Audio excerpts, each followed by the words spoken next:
As we come to this second Sunday of Easter, or what has now become known as Divine Mercy Sunday, at the request of St. John Paul II when he was our Pope. And we always have this particular gospel on this Sunday. And quite often, we have labeled one of the main characters in this gospel by a name beyond his name. We have Thomas today, and quite often we call him Doubting Thomas. And when we reflect on that, sometimes I think Thomas, can get a bad rap on that because he doubted. But when we really think about it, isn't doubting part of being human? We doubt, we question. Maybe sometimes we even feel embarrassed about doubting, but it's a part of our journey. And as we look at Thomas, I think we can almost unpack what Thomas did on three different layers, three different levels of doubt. That I think sometimes maybe we can look at our own lives and say, maybe I sometimes doubt in those same kinds of ways. One of the ways that we can say that Thomas doubted was he doubted those who he was with. He didn't believe his friends. He didn't trust in what they were saying to them. First of all, it's kind of ironic. Why wasn't Thomas with them? So obviously something was going on there with Thomas, I would say. But when they came to him and said, "We have seen the Lord," he didn't say, "Oh, wow, I believe in you guys." No, he doubted what they were saying. After traveling with them for 3 years and really, I would imagine, coming to close bonds with them, didn't believe them, wasn't willing to believe them. So he doubted them. How could these guys, really? Come on now. And maybe we do that in our lives too. Maybe we have doubts about those around us at times. Maybe somebody's trying to bring us a message of Christ or a message that they've experienced, maybe an experience that they've had of faith, and we just, well, no, that can't be. You can't be right. Maybe that's an issue that we've had with a spouse. We don't always believe them, or a parent or a child. Do we doubt or do we trust? Do we believe or not? And there's valid reasons that we can question at times. But there's other times, are we just doubting because, nah, I can't put myself out there enough to believe that. Because that's what Thomas would have had to do with those others. They were telling him something that seemed very unusual. Now maybe we need to be looking at in our own lives, are we trusting enough of those around us at times? And then a second layer of doubt that I think we can see in Thomas, and that is, I think he doubted in himself. Perhaps that's why he wasn't with the other apostles. He was still sorting through some things. Because we hear in another part of the gospel, Jesus is having this conversation with the disciples, with the apostles, and what does Thomas say? Thomas says, "We will go with you, Lord, and be willing to die with you."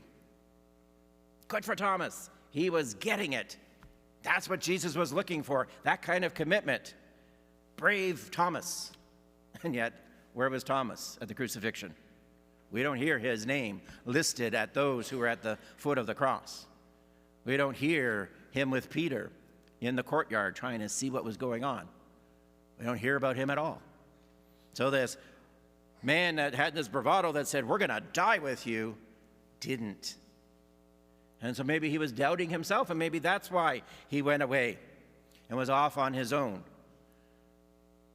But when he was off on his own, he was missing the support and help of those around him. And maybe that's what we do with ourselves sometimes. Maybe we doubt what we're able to do. And rather than turning to those around us to support us, to assist us, we go run off on our own. And we're not truly trying to say, okay, let's see how I can work this through. Another level that Thomas doubted, obviously, is he doubted God. Jesus was very clear. We can look at the scriptures and see very clearly how Jesus stated what was going to happen.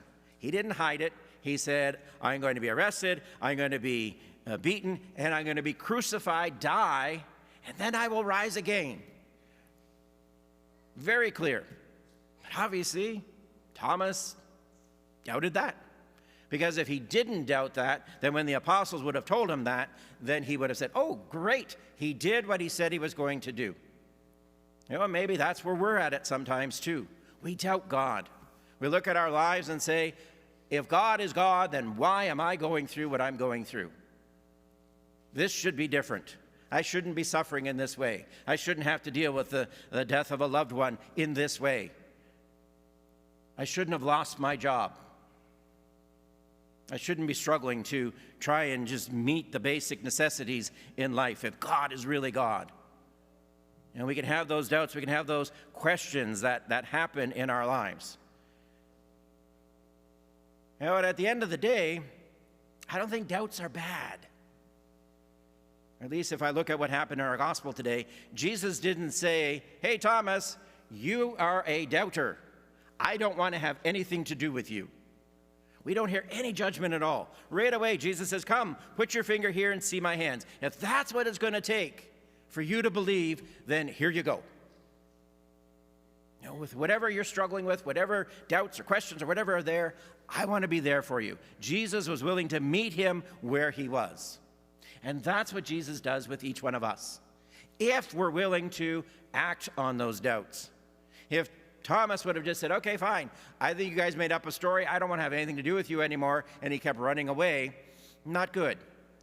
But he came back with the apostles. He was in that room 8 days later, ready to move on, ready to see what was going to happen. And that's what we need to do. Whatever doubts, whatever questions we go through, we need to be willing to try and get through that. Maybe turn to those around us to help us through that. Or at the minimum, and probably at the starting point, to turn to our God.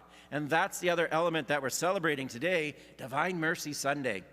We have a God who loves us so much that embraces us in our doubts, in our sin, and wants to share with us his love, his mercy, his forgiveness.